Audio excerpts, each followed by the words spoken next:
श्री शिव पार्वती रक्षा कवचम। शिवः पातु मम शिरः, पार्वती पातु लोचनम। शंकरः श्रोत्रयुगलं, गौरी रक्षतु सर्वदा।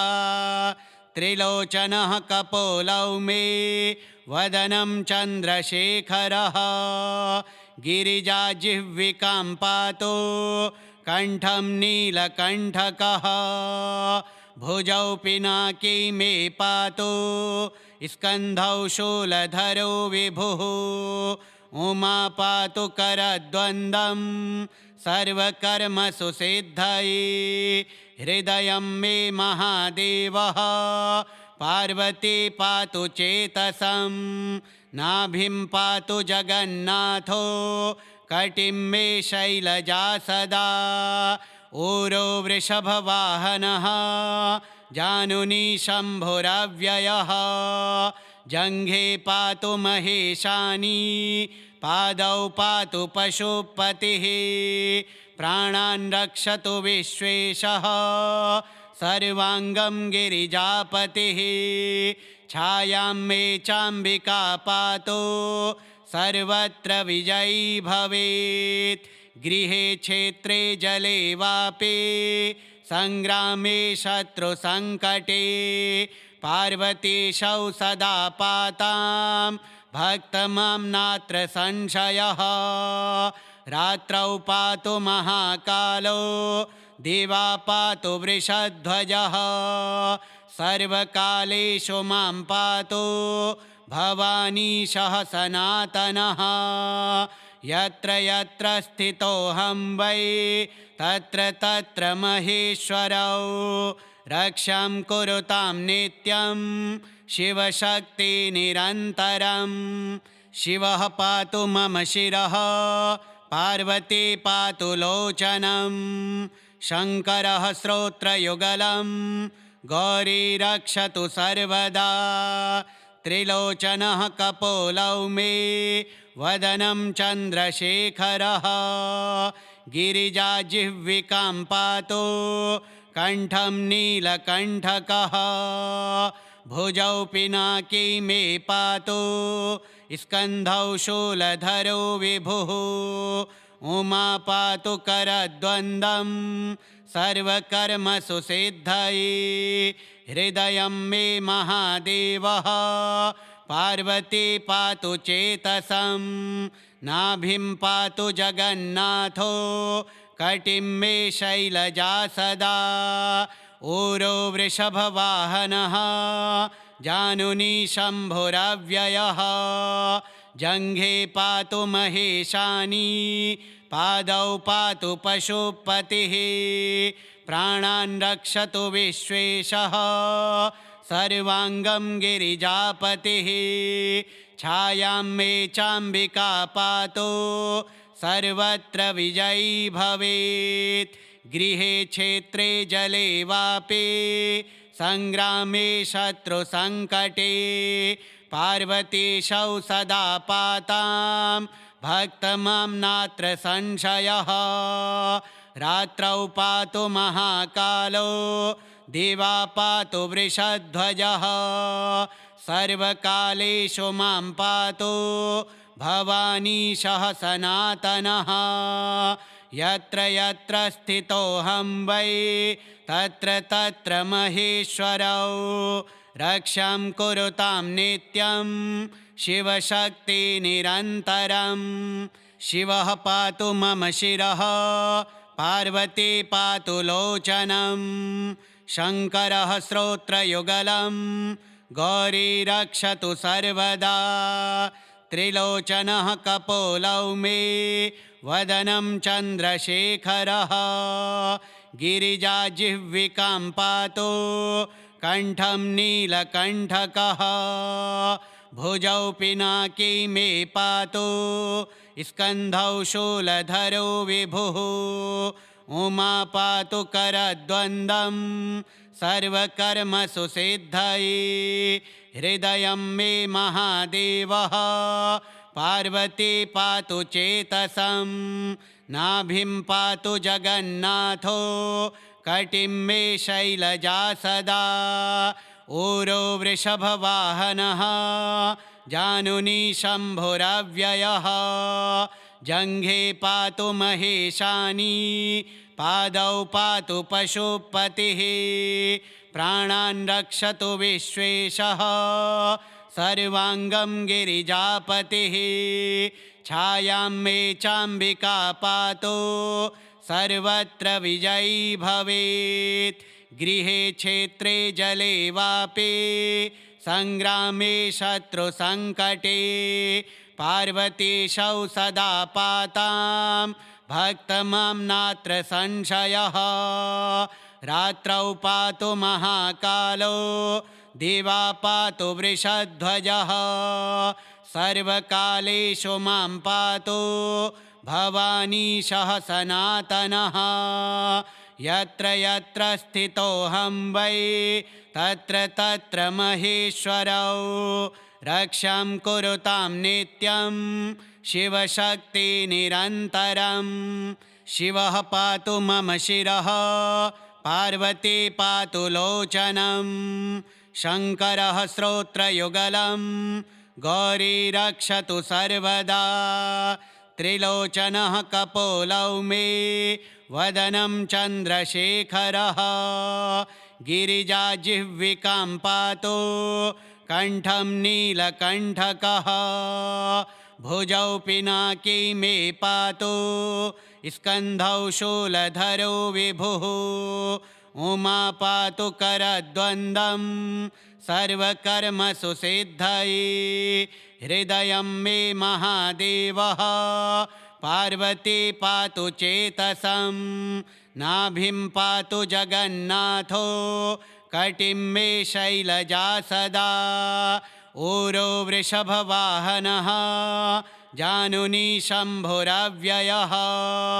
जङ्घे पातु महेशानी पादौ पातु पशुपतिः प्राणान् रक्षतु विश्वेशः सर्वाङ्गं गिरिजापतिः छायां मे चाम्बिका पातु सर्वत्र विजयी भवेत् गृहे क्षेत्रे जले वापि संग्रामे शत्रुसङ्कटे पार्वतीशौ सदा पातां भक्तमां नात्र संशयः रात्रौ पातु महाकालो दिवा पातु वृषध्वजः सर्वकालेषु मां पातु भवानीशः सनातनः यत्र यत्र स्थितोऽहं वै तत्र तत्र महेश्वरौ रक्षां कुरुतां नित्यं शिवशक्तिनिरन्तरं शिवः पातु मम शिरः पार्वती पातु लोचनं शङ्करः श्रोत्रयुगलं गौरी रक्षतु सर्वदा त्रिलोचनः कपोलौ मे वदनं चन्द्रशेखरः गिरिजा जिह्विकां पातु कण्ठं नीलकण्ठकः भुजौ पिनाकी मे पातु स्कन्धौ शूलधरो विभुः उमा पातु करद्वन्द्वं सर्वकर्मसु सिद्धये हृदयं मे महादेवः पार्वती पातु चेतसं नाभिं पातु जगन्नाथो कटिं मे शैलजा सदा ऊरो वृषभवाहनः जानुनी शम्भुरव्ययः जङ्घे पातु महेशानी पादौ पातु पशुपतिः प्राणान् रक्षतु विश्वेशः सर्वाङ्गं गिरिजापतिः छायां मे चाम्बिका पातु सर्वत्र विजयी भवेत् गृहे क्षेत्रे जले वापि संग्रामे शत्रुसङ्कटे पार्वतीशौ सदा पातां भक्तमां नात्र संशयः रात्रौ पातु महाकालो दिवा पातु वृषध्वजः सर्वकालेषु मां पातु भवानीशः सनातनः यत्र यत्र स्थितोऽहं वै तत्र तत्र महेश्वरौ रक्षां कुरुतां नित्यं शिवशक्तिनिरन्तरं शिवः पातु मम शिरः पार्वती पातु लोचनं शङ्करः श्रोत्रयुगलं गौरी रक्षतु सर्वदा त्रिलोचनः कपोलौ मे वदनं चन्द्रशेखरः गिरिजाजिह्विकां पातु कण्ठं नीलकण्ठकः भुजौ पिनाकी मे पातु स्कन्धौ शूलधरो विभुः उमा पातु करद्वन्द्वं सर्वकर्मसु सिद्धये हृदयं मे महादेवः पार्वती पातु चेतसं नाभिं पातु जगन्नाथो कटिं मे शैलजा सदा ऊरो वृषभवाहनः जानुनी शम्भुरव्ययः जङ्घे पातु महेशानी पादौ पातु पशुपतिः प्राणान् रक्षतु विश्वेशः सर्वाङ्गं गिरिजापतिः छायां मे चाम्बिका पातु सर्वत्र विजयी भवेत् गृहे क्षेत्रे जले वापि संग्रामे शत्रुसङ्कटे पार्वतीशौ सदा पातां भक्तमां नात्र संशयः रात्रौ पातु महाकालो दिवा पातु वृषध्वजः सर्वकालेषु मां पातु भवानीशः सनातनः यत्र यत्र स्थितोऽहं वै तत्र तत्र महेश्वरौ रक्षां कुरुतां नित्यं शिवशक्तिनिरन्तरं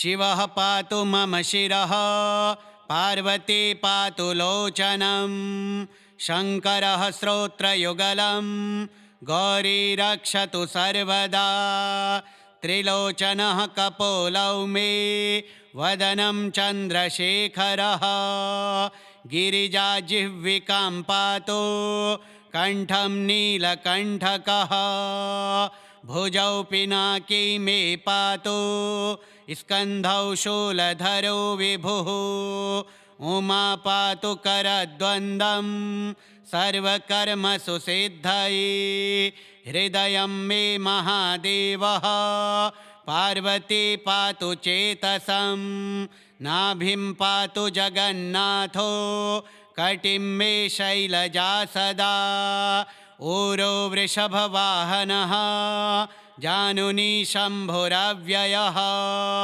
जङ्घे पातु महेशानी पादौ पातु पशुपतिः प्राणान् रक्षतु विश्वेशः सर्वाङ्गं गिरिजापतिः छायां मे चाम्बिका पातु सर्वत्र विजयी भवेत् गृहे क्षेत्रे जले वापि संग्रामे शत्रुसङ्कटे पार्वतीशौ सदा पातां भक्तमां नात्र संशयः रात्रौ पातु महाकालो दिवा पातु वृषध्वजः सर्वकालेषु मां पातु भवानीशः सनातनः यत्र यत्र स्थितोऽहं वै तत्र तत्र महेश्वरौ रक्षां कुरुतां नित्यं शिवशक्तिनिरन्तरं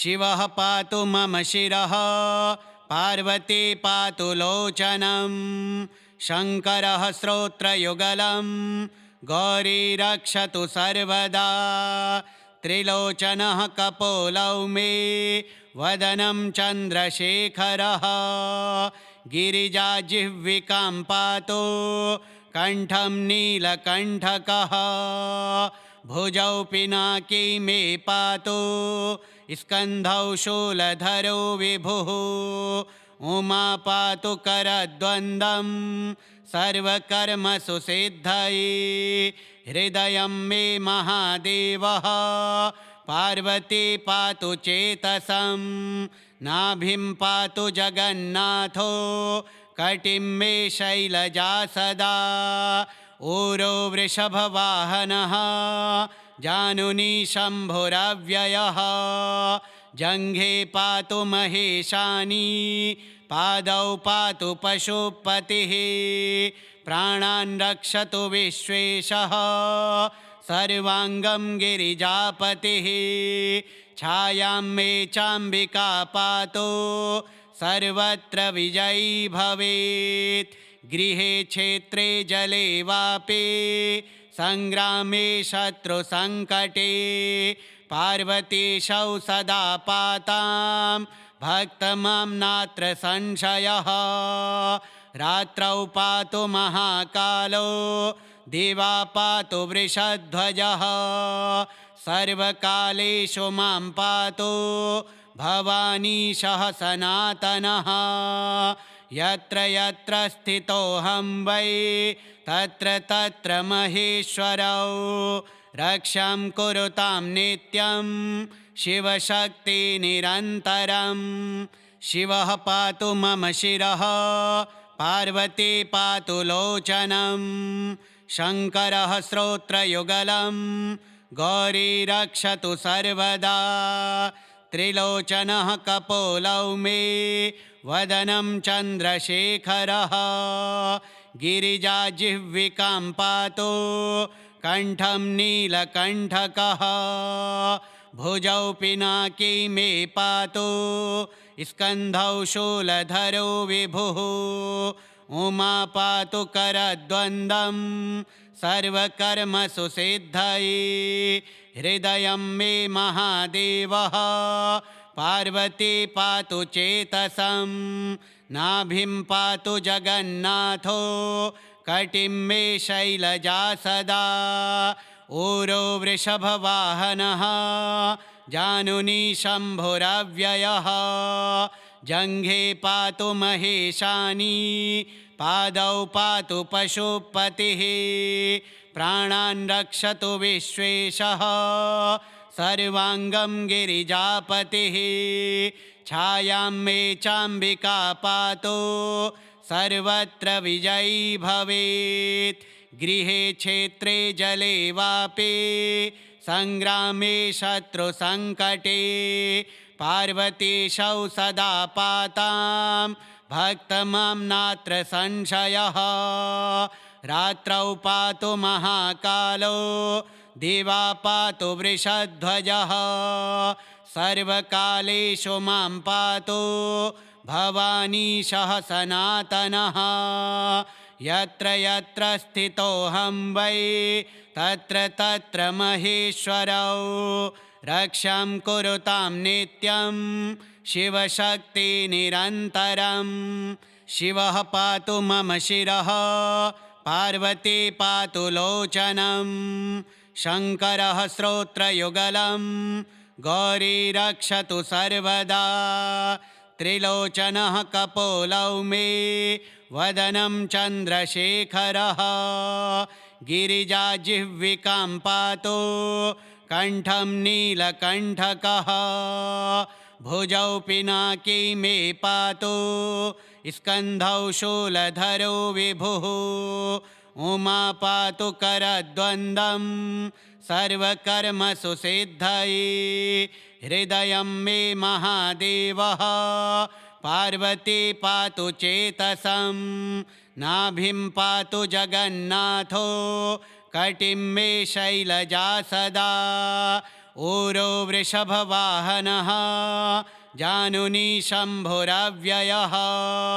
जङ्घे पातु महेशानी पादौ पातु पशुपतिः प्राणान् रक्षतु विश्वेशः सर्वाङ्गं गिरिजापतिः छायां मे चाम्बिका पातु सर्वत्र विजयी भवेत् गृहे क्षेत्रे जले वापि संग्रामे शत्रुसङ्कटे पार्वतीशौ सदा पातां भक्तमां नात्र संशयः रात्रौ पातु महाकालो दिवा पातु वृषध्वजः सर्वकालेषु मां पातु भवानीशः सनातनः यत्र यत्र स्थितोऽहं वै तत्र तत्र महेश्वरौ रक्षां कुरुतां नित्यं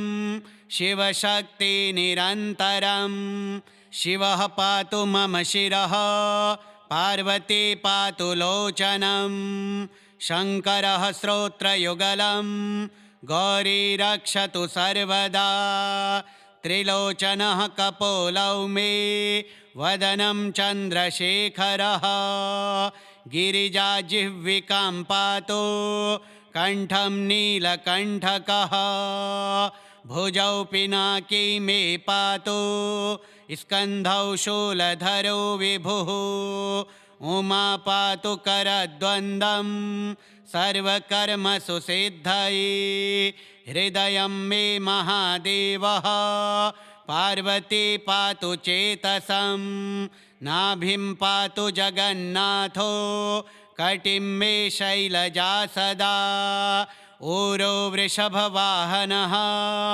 जानुनी शम्भुरव्ययः जङ्घे पातु महेशानी पादौ पातु पशुपतिः प्राणान् रक्षतु विश्वेशः सर्वाङ्गं गिरिजापतिः छायां मे चाम्बिका पातु सर्वत्र विजयी भवेत् गृहे क्षेत्रे जले वापि सङ्ग्रामे शत्रुसङ्कटे पार्वतीशौ सदा पातां भक्तमां नात्र संशयः रात्रौ पातु महाकालो दिवा पातु वृषध्वजः सर्वकालेषु मां पातु भवानीशः सनातनः यत्र यत्र स्थितोऽहं वै तत्र तत्र महेश्वरौ रक्षां कुरुतां नित्यं